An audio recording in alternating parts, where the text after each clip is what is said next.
बिहार में एमएलसी का चुनाव संपन्न हो गया है। उसके बाद सभी पार्टी जो जीत कर आए हैं, जो भी प्रत्याशी जीत कर आए हैं, उसमें काफ़ी खुशी है और क्षेत्र में मिठाइयाँ बांट रहे हैं। लेकिन इसी बीच एक ऐसे व्यक्ति भी हैं जो वार्ड के सदस्य हैं और इस वक्त काफ़ी नाराज़ है। बिरोल से है, उष्टी पंचायत के वार्ड के अभी सदस्य बने हैं और काफ़ी नाराज़ है जदयू पार्टी से। क्यों नाराज़ है, इस नाराज़गी का क्या कारण है, आज यही जानने हम इनके पास पहुँचे हैं। काफ़ी आक्रोश सोशल मीडिया पे आपको देखा गया है, क्या कारण है जदयू के लेकर आप इतना आक्रोश है? जदयू के लिए करके इसलिए करके आक्रोशित है कि जदयू की जो इस एमएलसी चुनाव में दुर्दशा हुई है, उसका प्रमुख कारण जदयू के घनघोर वरिष्ठ नेता जो अपने आप को कहलाते हैं, उसके वजह से ये दुर्दशा हुई है।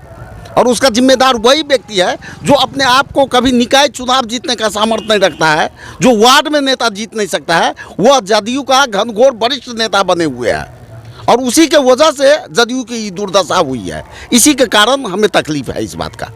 देखिए, किसी भी पार्टी की जीत या हार उसके कार्यकर्ता ही तय करती है, क्योंकि कार्यकर्ता की जितना मेहनत होगी पार्टी उतना ही रंग लाती है। आज किसी भी पार्टी का अगर हार होता है तो उसमें सबसे बड़ी कमी उसके कार्यकर्ता होते हैं। ये भी जदयू से समर्पित कार्यकर्ता हैं और लगातार तन मन धन से खास करके बिहार के मुख्यमंत्री नीतीश कुमार के जो है विचारधारा को मानने वाले अमर झा हमारे बीच मौजूद है।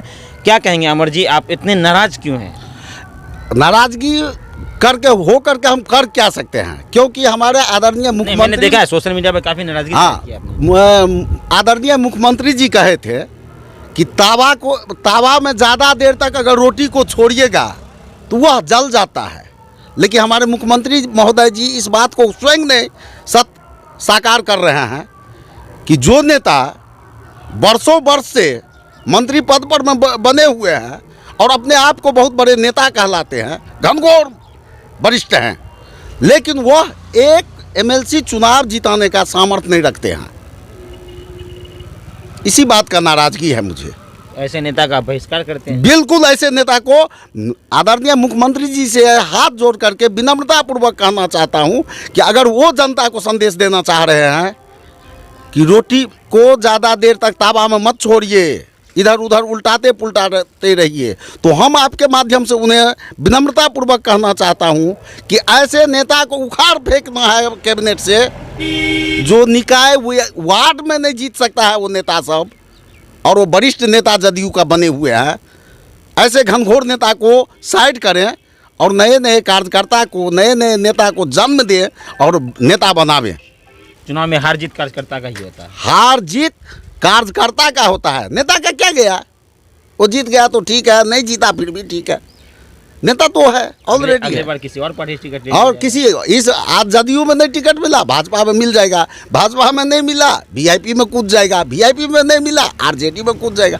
उसे तो ये दुकान चलाना है। बिरोल अनुमंडल से जस्ट एक किलोमीटर के फासला पर में पंजाब नेशनल बैंक है, जिसे बैंक रॉबरी कहा जाए। लगभग कुछ घंटों तक वहाँ डकैती होता चला गया और थाना के नाक के नीचे से मुजरिम भाग गया, जिसका आज तक अता पता नहीं है। तो हमने तो सरकार से मांग भी किया था, हर एक जगह एप्लीकेशन दिया हूँ कि चौक चौराहा पर में सीसीटीवी कैमरा लगाया जाए। दूसरी बात कि ये अपराध, बढ़ते हुए अपराध का जिम्मेदार कौन है? इनके जिम्मेदार, इनके जिम्मेदार बेरोजगारी है और सरकार की नीति है, राजनीतिक पार्टी की नीति है। रोजगार अगर मुहैया नहीं होगा तो अपराध बढ़ेगा, क्योंकि अपराधी प्रवृत्ति के लोग जो मिल रहे हैं वो 16 वर्ष से लेकर के 22 वर्ष के ही एज के व्यक्ति सब युवा होते हैं। तो युवा बेरोजगार हो रहा है और उसका कारण है कि वो अपराध बढ़ रहा है, अपराध पर मजबूर हो रहा है। तो अगर आप रोजगार मुहैया नहीं करा पा रहे हैं तो आपराधिक प्रवृत्ति बढ़ेगा ही। के सुपौल बाजार के व्यवसाय भी दहशत में आ गए, पूरे समाज दहशत में है। यहाँ पूरे अनुमंडल, बिरौल अनुमंडल के जनता, आम नागरिक अपने आप को असुरक्षित महसूस कर रहे हैं।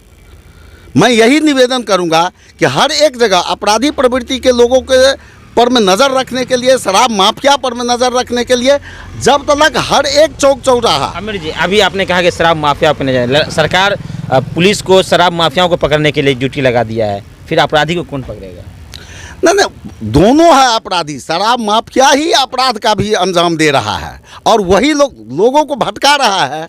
और उसके लिए सीसीटीवी कैमरा अगर चौक चौराहे सार्वजनिक स्थान पर लगता है तो मील का पत्थर साबित होगा मुजरिम पर नज़र रखने के लिए। अच्छा, क्या कहेंगे, बिरोल से महज 100 मीटर की दूरी पर कोठी चौक है जहां SS-17 निकलता है, यानी स्टेट हाईवे, ये सीधे सहरसा जाती है। क्या कहेंगे, यहाँ पर एक चेक पोस्ट होना अति आवश्यक जरूरी है? अति अनिवार्य है और यहाँ सीसीटीवी कैमरा भी लगना जरूरी है। हाटी चौक है, वहाँ भी लगना जरूरी है। सुपौल भगत सिंह चौक है, इस सब जगह प्रमुख जगह है, मुख्य व्यवसायिक प्रतिष्ठान है। इस एरिया का पूरा केंद्र है बिरौल अनुमंडल। सहरसा दरभंगा के बीच का बिंदु है ये व्यवसायिक क्षेत्र। यहाँ को जो असुरक्षित महसूस होगा तो ये कहीं ना कहीं समाज, कहीं ना कहीं सरकार पर में असर होगा। जिस तरह से ग्राफ बढ़ रहा है, ये तो लालू प्रसाद का जमाना को याद दिला रहा है समाज को। अभी हमें ऐसा नहीं महसूस हो रहा है कि हम लालू जी के राज में बस रहे हैं कि ये नीतीश कुमार जी के राज्य में। समझ में से बाहर है।